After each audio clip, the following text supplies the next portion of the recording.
Non, parce que quand j'étais petit, j'habitais dans les Alpes, Haute-Provence, donc du Radin, quoi. Donc du coup, l'hiver, c'était 2 mètres de neige, quoi.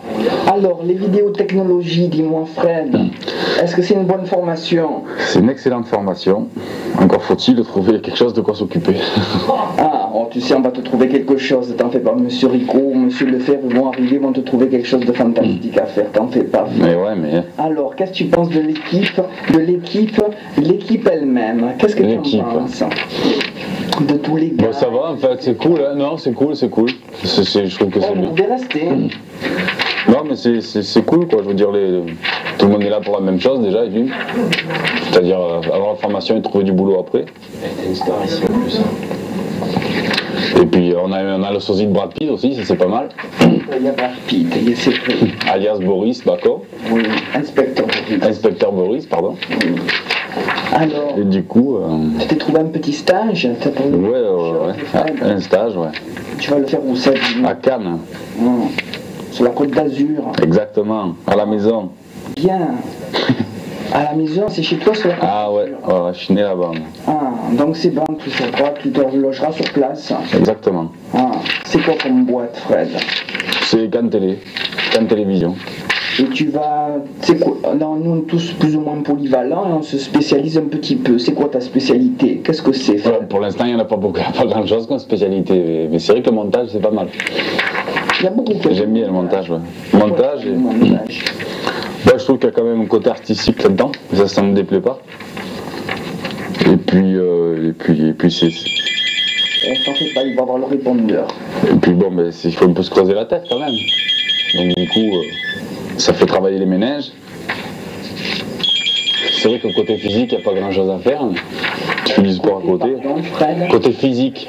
Je veux dire, c'est pas un truc physique. Voilà, mais ouais, si tu fais le sport à côté, c'est cool. Oui. Voilà. Allô? Oh bon, elle va arriver, Josépha, elle va arriver. Allô? Les filles ont des fois des mots très sympathiques, surtout pour les gars, oui. Bon, alors, vas-y, je t'écoute. On t'attend, elle arrive. As-tu d'autres questions, Marco? Oui, elle arrive. Oui, Fred, les vidéotechnologies. Oh, il y a toujours de la musique, c'est ça. S'il vous plaît. Vidéotechnologie, donc. Alors, Fred, oui. Par rapport à ton bagage, tu as quoi comme bagage pour venir, avant d'être rentré ici? Tu avais quelle formation? Rien du tout. Non, tu devrais avoir quelque chose, Fred, réfléchis bien. Un diplôme? Pas des diplômes. Ah, parce que diplôme, il n'y en a aucun. Des métiers, des choses... Métier, oui, j'étais boucher. Auquel je m'intéressais ou lesquels j'ai pratiqué? Que tu as pratiqué ou lesquels que tu t'es intéressé? Que j'ai pratiqué, donc j'ai fait boucher. Donc, ouais. Il faut beaucoup de précision, connaître l'anatomie des animaux, tout. Ouais, encore, bon, ça tu peux t'en passer, mais... Ouais, c'est sympathique, ouais, t'as des bonnes ambiances et tout ça, mais bon, c'est un métier qui est à la fois dangereux, puis tu travailles beaucoup, et puis donc voilà, c'est tout ce qui est commercial, de toute façon, tout ce qui est commerce, de toute façon, tu travailles beaucoup. Et... Mais toi, peut-être c'est intéressant aussi, tu arrives, pas une formation universitaire, mais une formation d'un métier, et donc tu as déjà travaillé dans une équipe, c'est intéressant de s'intégrer plus facilement dans une équipe. Exactement. Parce qu'il n'y a pas que du matériel, il y a les gens. Oui, il y a les gens, oui, il faut tout... Bon, t'as des... Ouais, ben disons que si tu arrives à combiner, comme tu dis, le travail et un bon état d'esprit, quoi, une bonne ambiance dans le travail, c'est vrai qu'après c'est sympa de travailler, quoi. Tu vas travailler avec plaisir, quoi, à la limite. Maintenant, c'est vrai que si t'as des boîtes où il y a des mauvaises ambiances et tout ça, moi j'en ai fait une où vraiment c'était pas... Je suis pas resté d'ailleurs. Donc je pense que tu as une solution pour me chercher une boîte. Où c'était pas vivable, quoi, parce que les gars étaient toujours en train de s'insulter, de se dire fais ci, fais ça. Voilà. Bon, il vaut mieux voir les choses positives.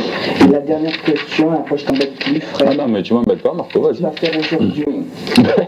Comme tu le vois, j'ai les pages jaunes entre les mains et je suis en train de chercher ce que je vais faire. Oh, ah bon? Il faudrait que je fasse un reportage pour le JT, mais franchement, je sais pas quoi faire. Je t'avais dit peut-être saxo. Tu connais saxo? J'ai joué du saxo. Ah non, ça c'est vrai, saxo c'est une association. Tu leur demandes qu'est-ce qu'ils préparent pour l'an 2000 à Salon de Provence. Tu vas voir éventuellement Nathalie Robert. Tu verras, elle fera des choses sympathiques. Elle fait des choses sympathiques d'organisation. Elle peut te donner quelques tuyaux éventuellement. Ouais. Voilà, t'as des pistes tranquillement. Bon, d'autres questions, la Marco? cantine, la dernière, à la cantine, qu'est-ce que t'en penses? Il y a des jours avec, des jours sans. Hein. Il y a des jours où c'est bon ce qu'ils nous font. C'est vraiment même très bien, je dirais, pour le prix, que Caisse de France, c'est pas cher et puis ils mangent bien nu, quoi. En revanche, il y a des jours où, à mon avis, ils inventent un peu des plats. C'est pas pour la création. Si, mais quand c'est avec des... C'est création, ça c'est création industrielle, quoi. Donc évidemment, si des cuisines industrielles, c'est pas extraordinaire, quoi. Je suppose des mentions quand c'est à la maison que tu inventes sur le tas, quoi. Et tu peaufines. Voilà, mais bon, c'est vrai que cuisine industrielle. Merci beaucoup. Encore une, Marco? Non, c'est bon? C'est suffisant, Bon. Je vais te laisser libre. Bon. Vous êtes un des formateurs des vidéotechnologies. Ben oui. Et je trouve qu'on apprend beaucoup de choses avec vous. Je suis même le fondateur de ça avec Jacques, mais bon, en tant qu'universitaire, c'est moi qui ai lancé ça. Et bien sûr, avec l'aide de Jacques.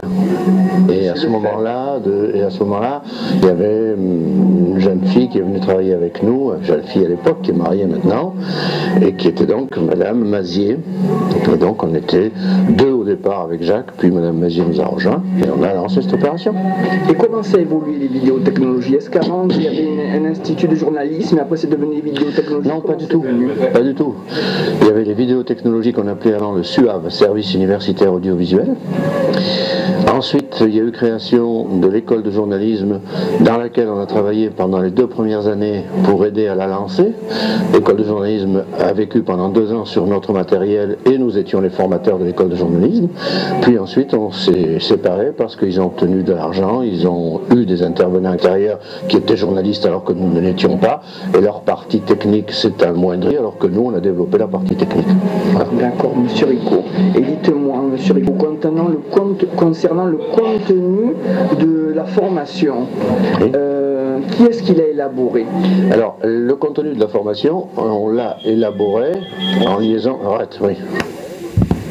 Alors, Monsieur Rico, concernant le contenu de la formation, qui est-ce qui l'a élaboré? Est-ce que Monsieur Bédouin est à l'origine? Non, pas du tout. Alors, au début, ça s'est élaboré presque tout seul, parce que la formation est venue petit à petit, c'est-à-dire que nous faisions beaucoup de recherches, puis après on s'est lancé dans la production de documents pédagogiques et autres, et on a acquis notre savoir-faire pendant quelques années. À la suite de ça, des jeunes étudiants sont venus nous demander s'ils pouvaient nous aider pour pouvoir apprendre un métier qu'ils ne connaissaient pas. Et donc on a commencé par accepter des étudiants qui viennent nous aider. Ils ont appris des choses avec nous, puis ils ont trouvé du travail, et là ils ont considéré que notre formation était intéressante et qu'il y avait des places à prendre là-dedans. Auquel cas on a développé cette formation, on a donc un peu structuré cette formation, parce qu'au début elle n'était pas du tout structurée, on travaillait, on apprenait au fur et à mesure, alors qu'on s'est dit que là il fallait faire quand même des cours, il fallait élaguer les choses de base pour que les gens les comprennent très bien. Puis ensuite, quand on a eu bien avancé, qu'on a vu que les gens pouvaient se placer, mais qu'il y avait dans notre formation des lacunes, on a demandé aux professionnels qui étaient susceptibles d'engager les gens qu'on forme de venir nous aider à mettre en place le contenu d'une formation qui leur paraîtrait intéressante, et on leur a demandé à ce moment-là de nous aider à enseigner dans les domaines où nous n'étions pas très brillants. Et on a pensé que le contact avec les professionnels pourrait être très bénéfique pour nos étudiants. C'est comme ça que ça s'est développé. Et donc il y a des gens de TDF qui sont venus, des gens de Télé Monte Carlo, des gens de FR3 qui nous ont aidés à faire tout ça. Voilà comment ça s'est élaboré. Et donc les programmes sont élaborés en collaboration avec les professionnels. D'accord, Monsieur Rico.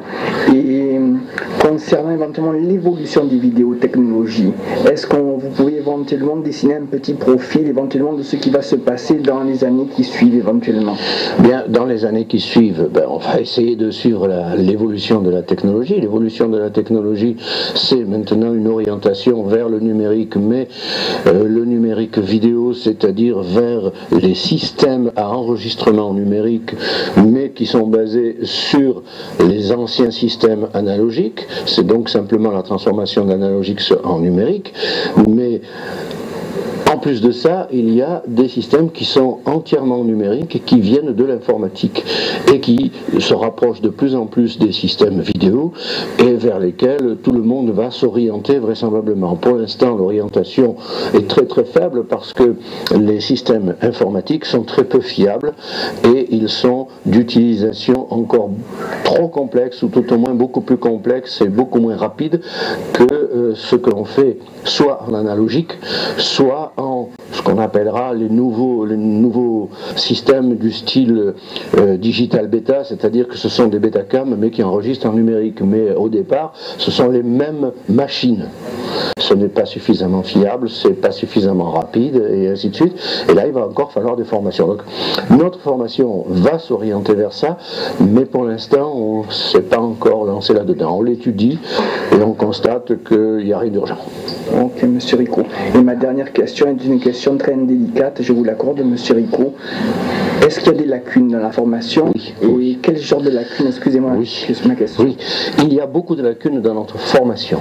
Il y a des lacunes qui vont d'ailleurs, je dirais, si on ne change pas notre système de formation, qui vont être dramatiques d'ici peu. C'est-à-dire qu'en réalité, dans cette formation, on a un très petit apport de base scientifique, notamment en physique, en électricité, en électronique et en informatique. Pour l'instant, c'est pas grave, puisque les gens que nous formons dans cette formation sont des gens qui vont être des techniciens et qui vont travailler sur les machines qui sont relativement sophistiquées, mais auxquelles ils ont accès sans connaître les bases de l'électronique, de l'optique et tout ça. Mais comme les machines vont être de plus en plus sophistiquées, on va être obligé de donner des formations de base plus importantes pour que nos stagiaires et nos gens en formation comprennent le fonctionnement des futures machines. Et là, bien entendu, on va être obligé d'avoir beaucoup plus de cours de base, notamment en physique, en mathématiques et en langue, puisqu'on sait maintenant qu'on a l'Europe, ne serait-ce que l'Europe, mais de toute façon on a des gens qui travaillent dans le monde entier, et donc il faudra qu'ils aient des langues, notamment ça c'est une très grosse lacune, mais il est évident qu'en 4 mois, on ne peut pas combler ces lacunes, et donc si on garde cette formation en 4 mois, on va continuer à la faire pour des techniciens de base, mais par contre on envisage de s'orienter vers une licence technologique dans laquelle il faudra avoir le niveau de la licence en mathématiques et en physique, sinon on s'en sort plus. Ok, voilà. monsieur Rico, donc pour mettre en valeur les mesures physiques. Et puis, il y a une évolution qui se pointe à l'horizon, je dirais septembre 2001, c'est que je vais avoir une formation terrible à subir, c'est la formation à mon entrée dans l'université de 3e âge. Oh, mais ça, monsieur Rico, je vous fais confiance, vous trouverez des activités, et vous en faites pas, monsieur Rico, il y a beaucoup de portes qui s'ouvrent devant vous, vous n'avez qu'à arriver, et les portes s'ouvrent tranquillement. Merci, monsieur Rico. Merci, Marco. Matin, tu viens d'où, Frédéric? Moi, je viens de Célonie. Célonie, ça fait loin, Célonie. 30 km. Tu arrives bien à t'organiser? Ouais, ça va, ouais, pas d'ennui, il faut que je me réveille le matin, c'est tout. Il faut que j'entende le réveil. Ah, c'est une question d'oreille? Oui. Si le sommeil est trop profond, je l'entends pas, alors je me fais téléphoner par un membre de la famille. D'accord, bah, c'est bien de pouvoir compter sur certaines personnes. Oui, parfois, oui.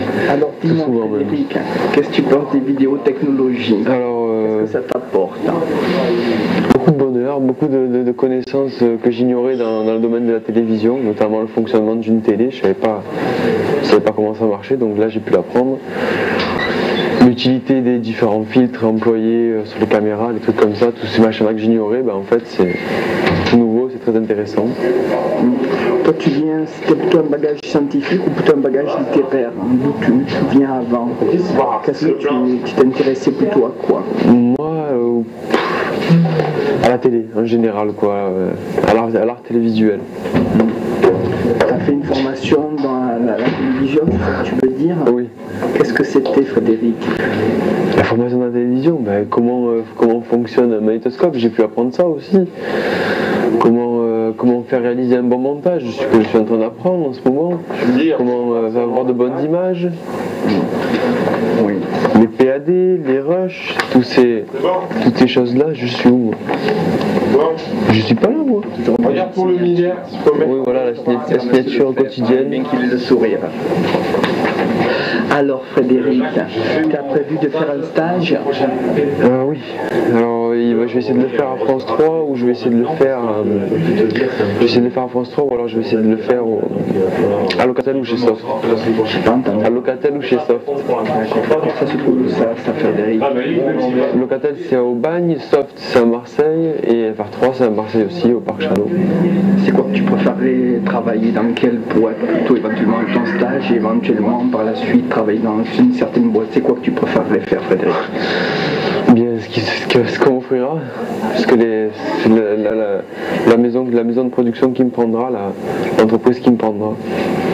Il y a une spécialité qui t'intéresse plus particulièrement? La maintenance. J'aime bien la maintenance, mais j'aime bien le cadrage, j'aime bien le montage.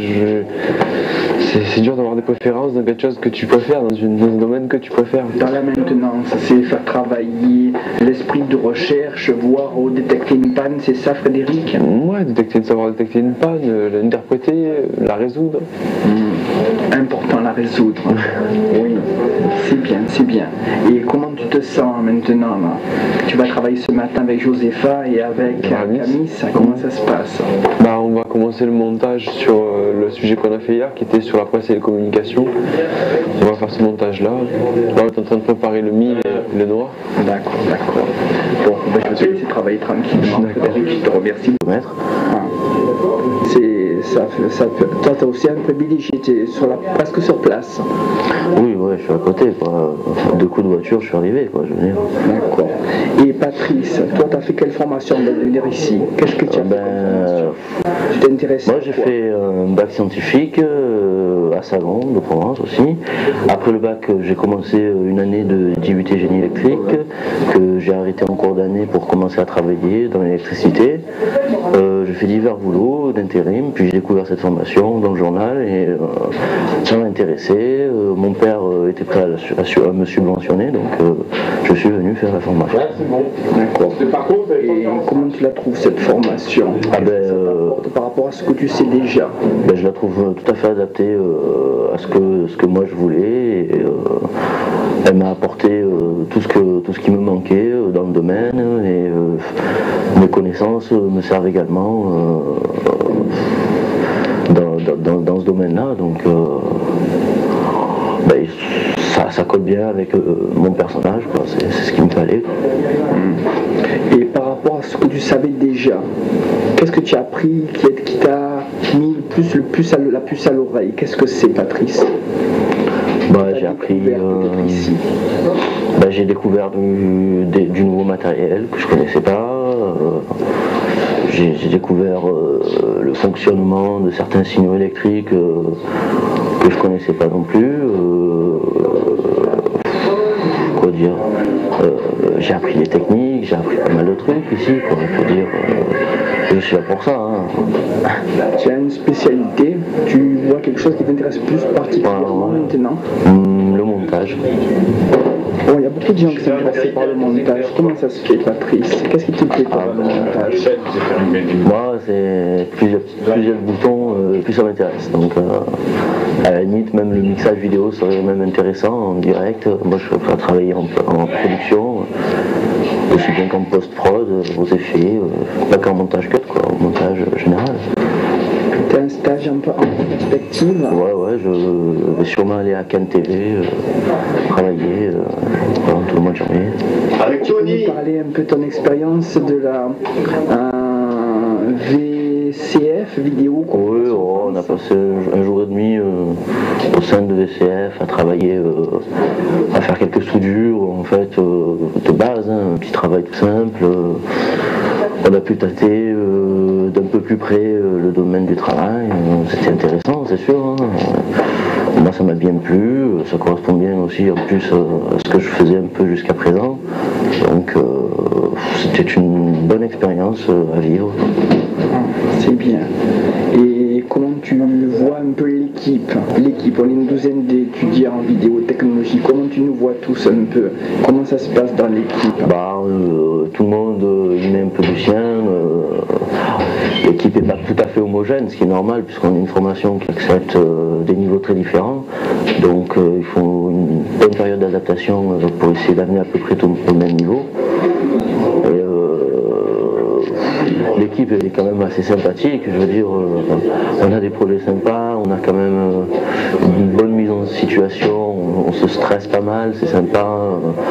Comme ça au moins on sait qu'on peut déjà avoir un pied dans la vie active et que de toute façon on va sûrement être amené à devoir se stresser un peu, à s'activer. Et la dernière question, Patrice, le JT, qu'est-ce que tu fais dans le JT, ce qui va se passer bientôt? Là, Qu'est-ce que tu prépares pour le JT? Je vais préparer un reportage sur la Samitech, une entreprise de location de matériel de projection vidéo pour les professionnels. À Salon-de-Provence. À Salon, ouais. Oui, oui, c'est bien. Et bon, on va te souhaiter bonne continuation. Ouais. Merci beaucoup, Patrice.